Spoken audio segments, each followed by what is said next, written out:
Wanneer ek oor my lewe nadink, is ek oor die algemeen oor niks spyt nie. Ek kon wel sekere dinge dalk 'n bietjie beter gedoen het. Ek het baie dinge aangepak, want ek wil nie op my sterfbed jammer wees dat ek nog nie dit of dat ek nog nie dat moes gedoen het nie.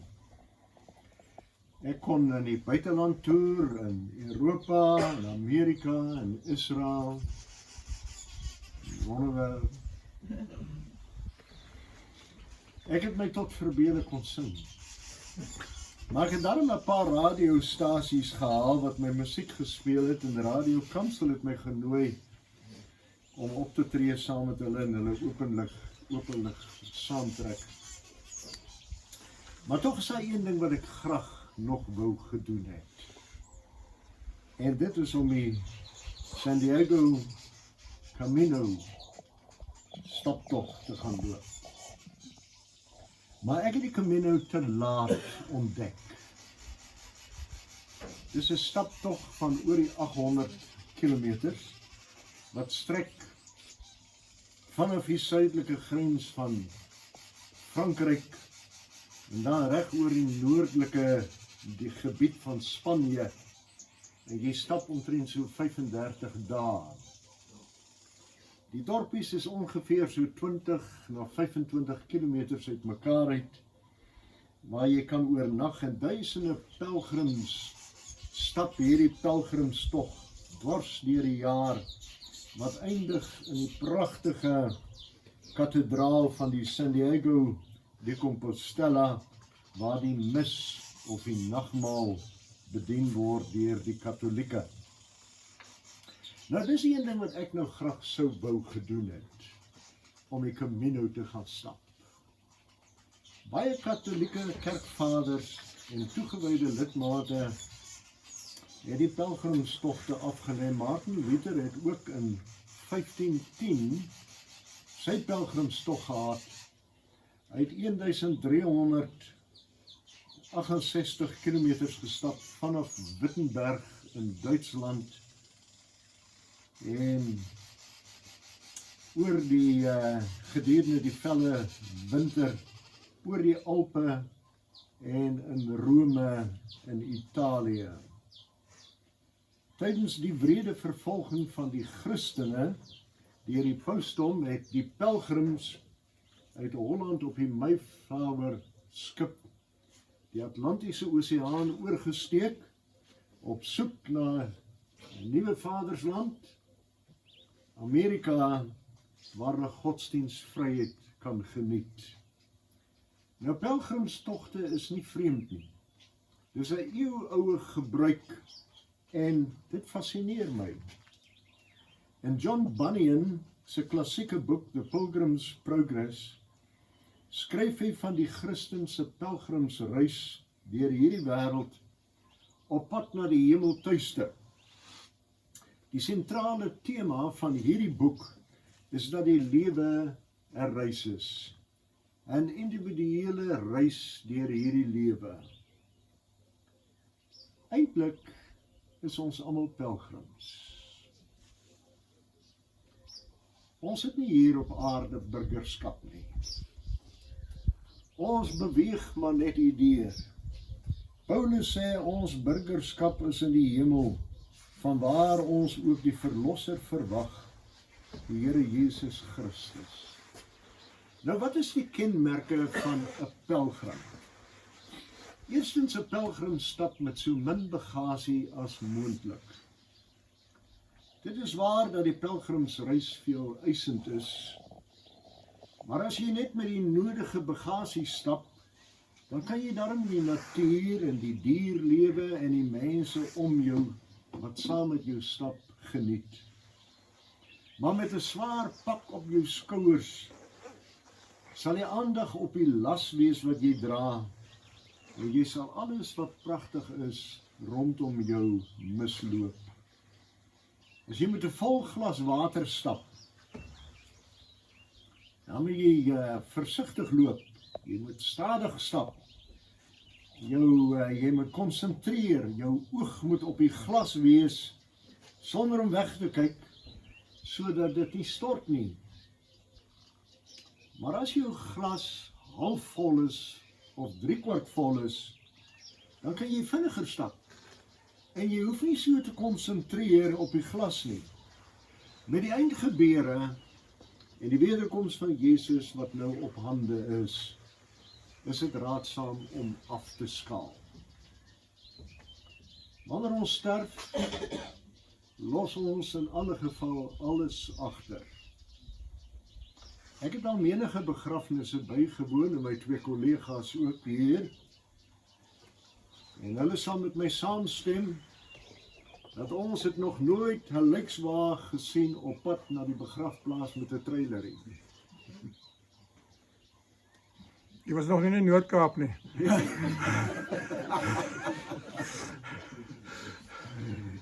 Nadat die duiwel Job gestroop het van alles wat hy besit het, het Job gesê, ek het in die wêreld ingekom met niks. En ek sal hierdie wêreld verlaat met niks. Op materiële besittings kan ons nie staat maak nie. Ons het voorbeelde van onlandse wêreldwye natuurrampe wat alle besittings van mense in een dag weggevee het.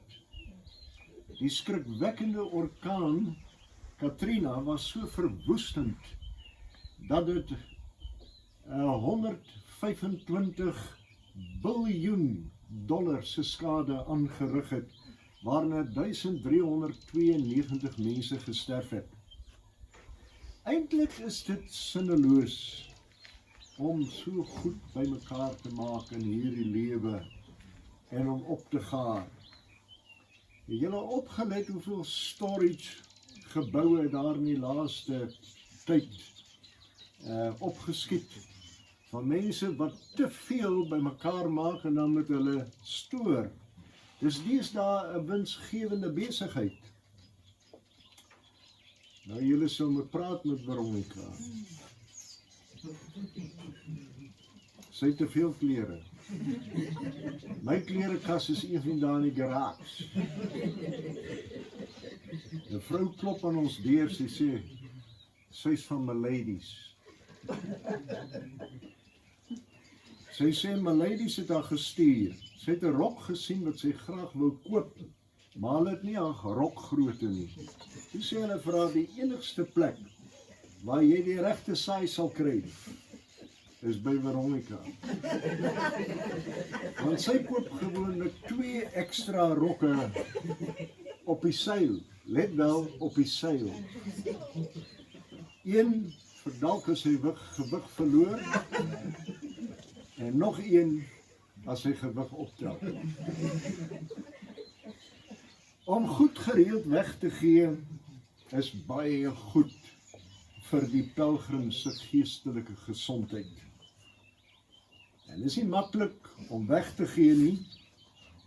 Dus kyk, jy moet braaf en onverskrokke wees wanneer jy van opgegaarde goed wil ontsla raak.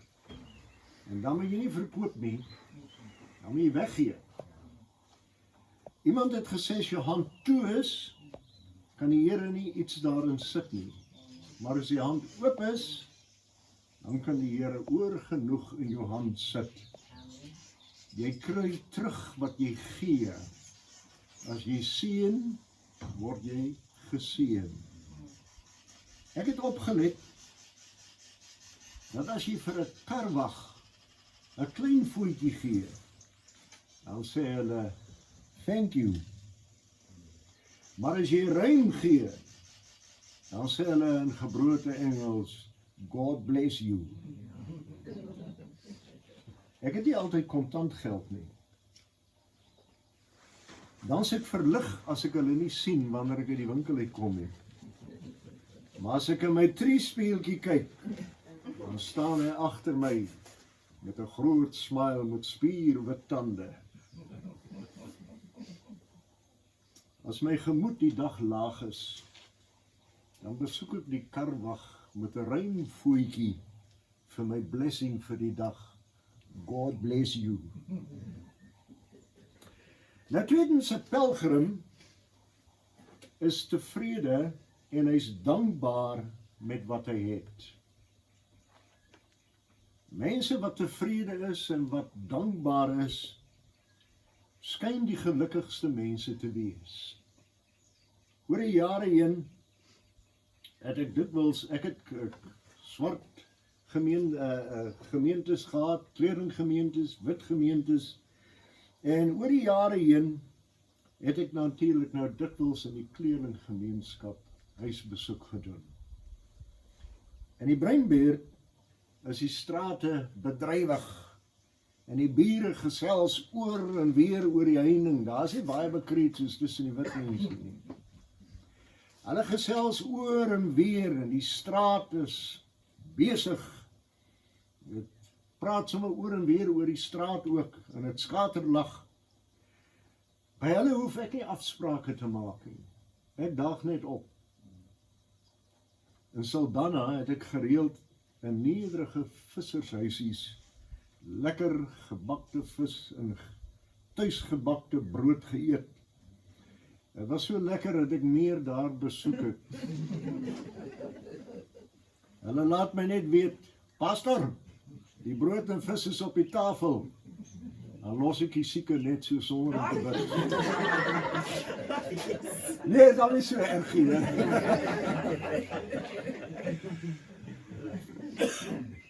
Die ontevrede en die ondankbare mens is 'n sielsongelukkige mens. Sulke mense voel gewoonlik veronreg en hulle ly onder 'n depressie wat soms onbewustelik in kompetisie met ander is. En soos Dawid vra hulle dan ook, waarom gaan dit so goed met ander mense? Hoekom is ander mense so voorspoedig? Maar die liedjie sê, tel jou seëninge een vir een, en jy sal verbaas wees oor wat God jou leen. Ek besoek 'n sterwende man in die hospitaal, die familie en vriende is almal om die bed. Almal het gekom. Maar hierdie man steur hom nie aan ons nie. Dis asof hy nie eens bewus is van ons teenwoordigheid daar nie. Want hy lê met sy testament in die bed en hy is besig om sy testament deur te gaan. Die gevaar van oorvloed is dat jy op jou besittings kan vertrou en op jou besittings kan staatmaak met wat jy tot stand gebring het. Daarom reken sommige mense dat dit nie eens nodig is om by die etenstafel te dank nie, want hulle het self daarvoor gewerk. Toe Edmund klein was, het Veronica van hom soms klere gekoop. Dis nou hy wat hier sit. Dan moes hy nou die klere aanpas, maar daarvan het hy nie gehou nie, hy wou gaan speel. Teen sy sin het hy nou maar die klere aangepas en dan so gou moontlik koers gekry en sy ma sê vir hom, sê jy nie dankie nie? En toe hy by die deur uithardloop sê hy, ek hoef nie dankie te sê nie, want ek het nie daarvoor gevra nie. Op 'n dag, toe Jesus deur Samaria na Jerusalem op pad was, het 10 melaatse manne hom tegemoet gekom en gepleit vir genesing. En Jesus beveel hulle toe om hulle aan die priesters gaan toon en op pad, onthou het hulle al 10 gesond geword. En een man, toe hy ontdek het dat hy gesond geword het, hy omgedraai en vir Jesus kom dankie sê. En luister na Jesus se reaksie. Die Here antwoord en sê, het 10 manne nie gesond geword nie? Waar is die 9? Was daar niemand onder hulle te vind wat omgedraai het om vir God te kom dankie sê nie? Uit hierdie verhaal is dit duidelik dat die Here dit waardeer as ons vir hom dankie sê vir sy goedheid. Die pelgrim bekommer hom nie oor môre nie. Want die pelgrim het Jesus se belofte in Matteus hoofstuk 6 gelees. Wat kwel julle oor klere? Let op die lelies van die veld hoe hulle groei. Hulle arbei nie en hulle spin nie. En ek sê vir julle dat Salomo in al sy heerlikheid nie bekleed was soos een van hulle nie. As God dan die gras van die veld wat vandag daar is, en môre in 'n oond gegooi word, so bekleed, hoeveel te meer vir julle klein gelowiges. En daarom moet julle nie kwel en sê wat sal ons eet, wat sal ons drink, of wat sal ons aantrek nie. Want na al hierdie dinge soek die heidene, want julle hemelse Vader weet dat julle al hierdie dinge nodig het. Maar soek eers die koninkryk van God en sy geregtigheid. En al hierdie dinge sal vir julle bygevoeg word. Kwel julle dus nie oor môre nie. Want môre sal hom oor sy eie dinge kwel. Elke dag het genoeg aan sy eie kwaad. Hoe sê daai country liedjie? One day at a time. Ons hemelse Vader het vir ons gesorg en hy het vir ons gevoed tot vandag toe. En dit moet ons nie uit die oog verloor nie. En as die Here dit vir ons alles gedoen het tot dusver, kan ons seker wees daarvan dat hy sal voortgaan om in ons daaglikse behoeftes te voorsien. Nou die pelgrim bemoei hom nie met die land en selfs met die kerkse politiek nie. Die pelgrim het hom voorgeneem om soos Jesus nie vas te haak met die politiek van die dag nie. Die pelgrim is wel 'n wetsgehoorsame burger en hy betaal aan die keiser wat hom toekom. Hy neem kennis van die dinge wat om hom gebeur en natuurlik word die pelgrim deur die politieke gebeure van die dag geaffekteer. Maar dit mag nie sy pas afneem of hom tot stilstand dwing nie. Die gierigheid van die mensdom het veroorsaak dat misdaad hoëgety vier. Diefstal in al sy vorme is aan die orde van die dag. Selfs die regeringsamptenare steel die land se staatskaste leeg. Dis 'n wêreldwye verskynsel. Dis nie net in Suid-Afrika nie.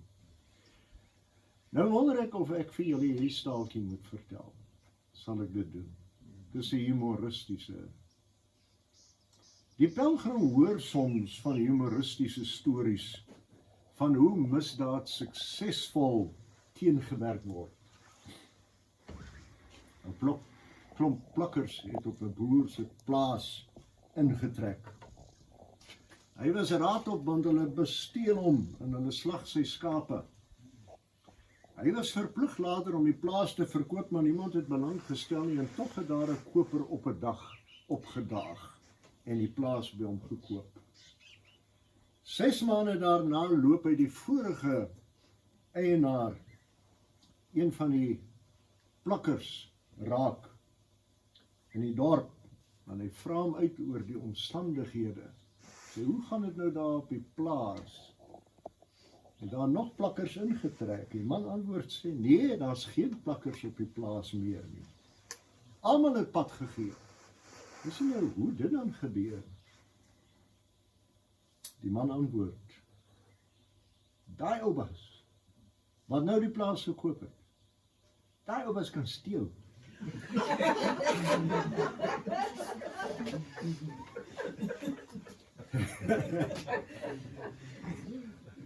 Kerkpolitiek is 'n kleingeestige bedrywigheid om party- en groepsvoordeel te behaal en veroorsaak verdeeldheid. Die grootste gevaar om die kerk te probeer versplinter is soms die aanslag binne die kerk as buite die kerk. Dis deesdae 'n inding om vanaf 'n eie platform op YouTube die kerk en die leierskap te kritiseer en af te takel. Baie van ons interne probleme wat ons in die kerk het, ons meningsverskille, behoort self onder ons opgelos te word, sê Paulus. Maar dit word deur ons eie mense op sosiale media aan die hele wêreld uitgeblaker. Hierdeur word die kerk van die Here in die skande gesteek en oneindige skade word aangerig aan jong gelowiges en selfs niet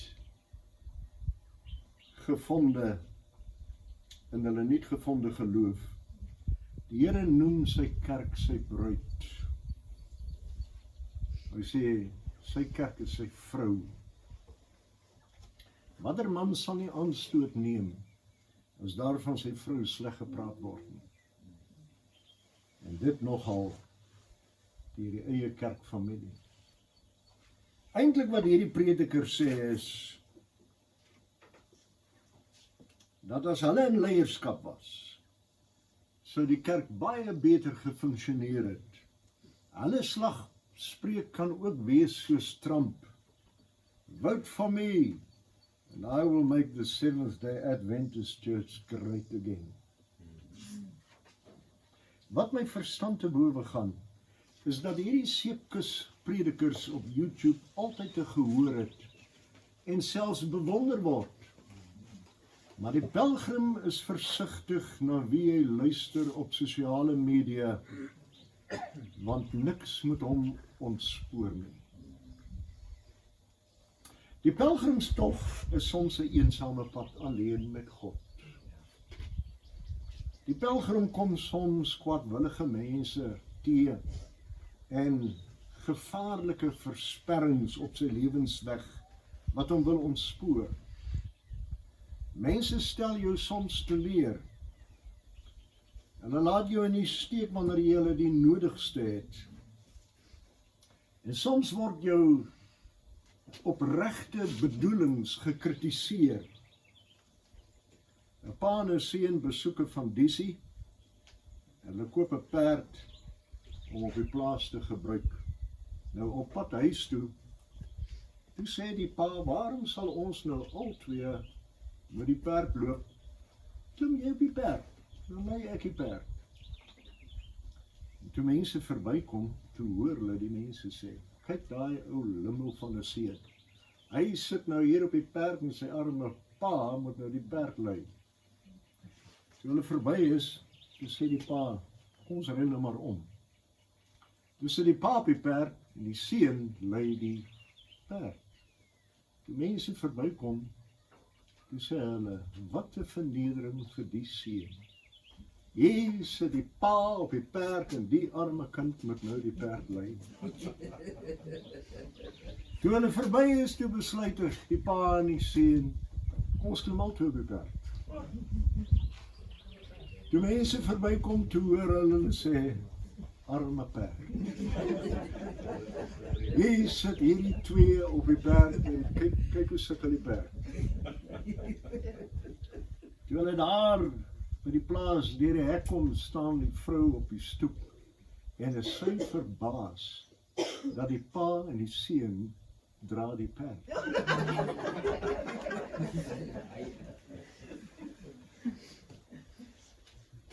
Deur afbreekende kritiek en skerp veroordeling het menige mense en selfs die jeug die kerk verlaat om nooit weer terug te keer nie. Mense stel teleur, maar die pelgrim beer voort, want op die einde is dit net hy, sy Bybel en sy God. Die pelgrimsreis het sy op- en afdraande. Goedvoel predikers probeer om die Christelike pad vir die pelgrim so maklik en moeiteloos te maak as moontlik. Volgens hulle evangelie hoef jy niks of baie min te doen, terwyl Jesus gesê het, neem op jou kruis en volg my. Laat my dink aan die storieetjie van die pelgrim wat sy kruis korter afgesaag het om sy las ligter te maak. En toe kom hy by 'n afgrond wat hy moet oorsteek. Hy sien toe dat die ander pelgrims hulle kruise oor die afgrond sit en dan bo op die kruis loop na die ander kant. Toe hy dieselfde wil doen, toe besef hy dat sy kruis is te kort en hy kon toe nie sy reis voortsit nie. Die pelgrim verlaat nie die pad of hy dwaal nie rond nie. Het jy opgelet dat voetpaadjies altyd kronkelend loop? Is dit nie interessant nie? Nou die dag bekyk ek die mure en ek sien dat selfs hulle paadjie loop ook kronkelend. As jy terugkyk op jou lewe, dan sal jy ook agterkom dat jou lewenspad kronkelend is. Maar tog is die rigting na die bestemming reg. Salomo gee goeie raad, hy sê hou jou oë op die pad vorentoe. Kyk reg voor jou uit, baken jou koers af. Dan sal jy seker wees van elke tree, moenie links of regs wegdraai nie en weerhou jou van die verkeerde koers. Die pelgrim mag nie omdraai nie en hy mag nie ronddwaal nie en hy mag nie 'n maklike pad kies nie. Ek het al gesien wat gebeur met pelgrims wanneer hulle 'n maklike pad kies of wanneer hulle omdraai. Sommige verdwaal so dat hulle nooit weer hulle pad kan vind nie. Maar ek dank die Here dat daar wel mense is wat weer hulle weg vind. Met die laaste skof van die pelgrimsreis is die pelgrim veral bewus van Jesus wat met hom saamloop. Sommige mense se pelgrimsreis eindig alleen en eensaam, soms in 'n kamertjie in 'n ouer huis. Hulle vriende is reeds oorlede, of hulle weggetrek, en die kinders en die familie besoek nie meer nie. Al wat nou vir hulle oorgebly het, is die heimwee na gister, die verlange na gister, na hulle ouerhuis, toe hulle nog kinders was, en die herinnering van die goeie ou dae. En dan sing die pelgrim saam met John Denver, Country Roads, take me home, to the place I belong, West Virginia, Mountain Mama, take me home. Die jare het vir die pelgrim verstommend vinnig verbygeglip, en die pad was vir hom uitdagend en vermoeiend. Die lewenskragte het nou vir die pelgrim afgeneem. Die pelgrim loop nou bidend, somtyds singend, somtyds pynsend, somtyds huilend agter die Here aan. Maar moedig prewel hy die woorde terwyl hy voortbeer, die woorde van Jesus, hy wat volhard tot die einde toe, sal die kroon van die lewe ontvang. Vir die bejaarde pelgrim is die beloftes van die woord, in die woord baie kosbaar, want in God se oë is liefde nooit afwesig nie. In God se hart is daar altyd vergifnis. In God se omhelsing is niemand vergete nie, en ook nie alleen nie. Die lied, welke vriend het ons in Jesus, praat hard met die bejaarde pelgrim op sy laaste skof. Wanneer laste my te neerdruk en ek swak en eensaam is, op die Heer my hulp en my toevlug, werp ek al my bekommernis. En as vriende my verstoot het, gaan ek bidden tot die Heer, aan sy boesem is vertroosting. Hy verlaat my nimmer meer. Die pelgrim het uit ervaring geleer, dat dit was in die diep waters wat hy geleer swem het.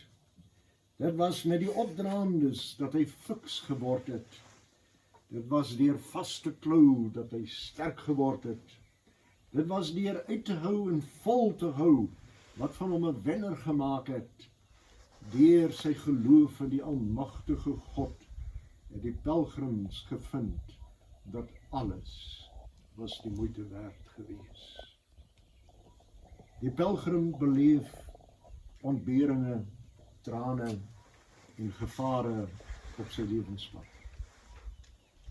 Daar is die bose geeste in die lug.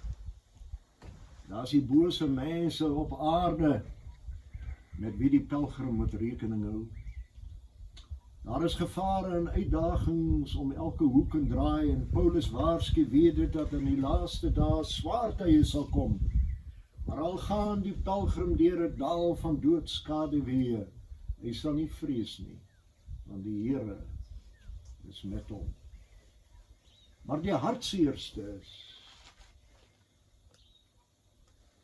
wanneer 'n geliefde van die pelgrim op die Camilloweg sterf.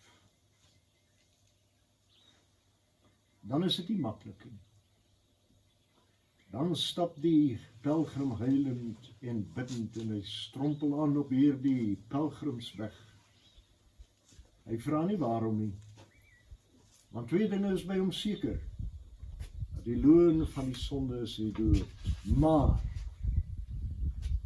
die genadegawe van God is die ewige lewe in Christus Jesus ons Here. En in hierdie tyd van droefheid en rou is daar gelukkig mede-pelgrims op die geestelike Camilloweg wat met hom saamstap.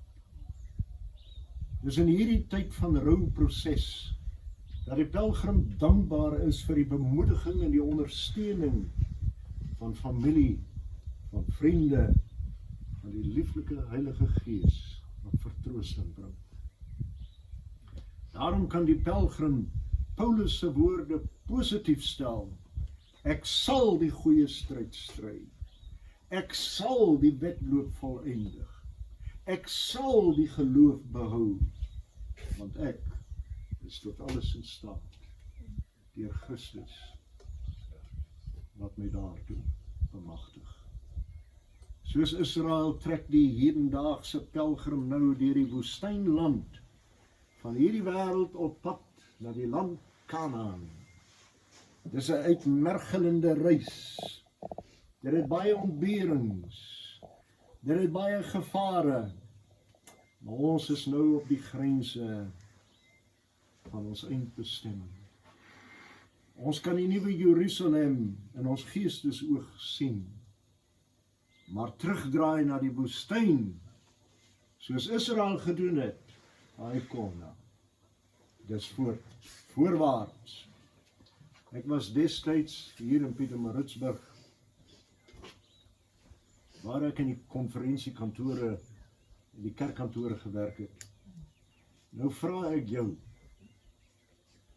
verplaas jy nou 'n Afrikaans sprekende Bolander wat onder 'n appelkoesboom gebore is, na 'n Engels sprekende plek soos Natal? Ons het ons doodverlang na die Kaap. Veral na Woester waar ons groot geword het. Wanneer die vakansie aanbreek, dan sien ek die kar van my draai sy kop self suidwaarts. In Desember, wanneer ons daar deur die Karoo trek, word die pad lank, dis warm. Ek het die aircon vol oop, die vensters. Die kinders klaai agter in die kar. Hoe lank is dit nog voor ons tuis is? Ek bemoedig, dis nie meer ver. Maar ons daai laaste draai vat daar deur die Ex-riviervallei, ons vat die laaste draai daar by die dorpie De Wet. Ons kom om my draai. Hier teen die aand, dan sien ons Woester se goue liggies wat flikker. Ons juig. Ons is thuis. Wanneer die storms van die lewe vir ons opsteek en die pad vir ons lank word, dan vra ons ook, Here, hoe lank? Hoe lank eer die see gesang? En die antwoord kom, Jesus kom weer, Halleluja. Halleluja, amen. Halleluja, amen. Ja, die pelgrim weet dat sy eindbestemming is nie meer ver nie. Die goue liggies van die nuwe Jerusalem wink vir hom. En dan sing ons maar intussen, ek is vreemd hier. Ek is 'n pelgrim. Ek kan hier bly, net vir 'n nag. Moet my nie terughou nie, want ek moet voorwaarts, daar na die strome wat ewig vloei. Ek is vreemd hier. Ek is 'n pelgrim. Ek kan hier bly. Ek kan net hier bly.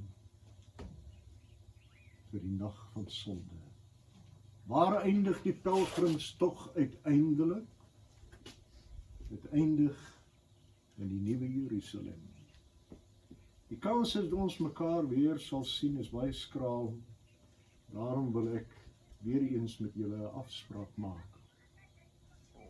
'n Afspraak om my te ontmoet by die Oospoort.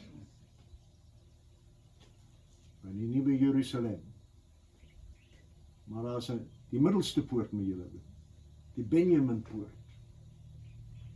Ek wag daar vir julle. Bewaar julle siele as julle nie daar is. John Denver se liedjie kan dan ook sê, Country roads, take me home. The place where I belong. The Eastern Gate. The New Jerusalem. Take me home. Take me home. Sien julle by die Oospoort.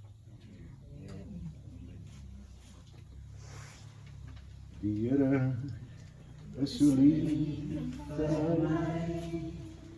Hy sterf op Golgotha. Die son straal skyn deur my venster. Die Here is so lief vir my. Die Here is so lief vir my. Hy sterf op Golgotha. Die son straal skyn deur my venster. Die Here is so lief vir my. Sy liefde skyn oor my. En al die donker verdwyn. Daar is 'n kruis wat my huis toe wys, want hy is lief vir my. Lei voort, o eeuwige koning, ons volg u sonder vrees, want lieflik is die môre, wanneer ons by u kan wees. Die kruis, u kruis is ons versekering. Die liefde is ons plig. Daar wag vir ons oorwinnaarskrone. Lei voort, o God van lig. En hierop kan ons almal sê, amen.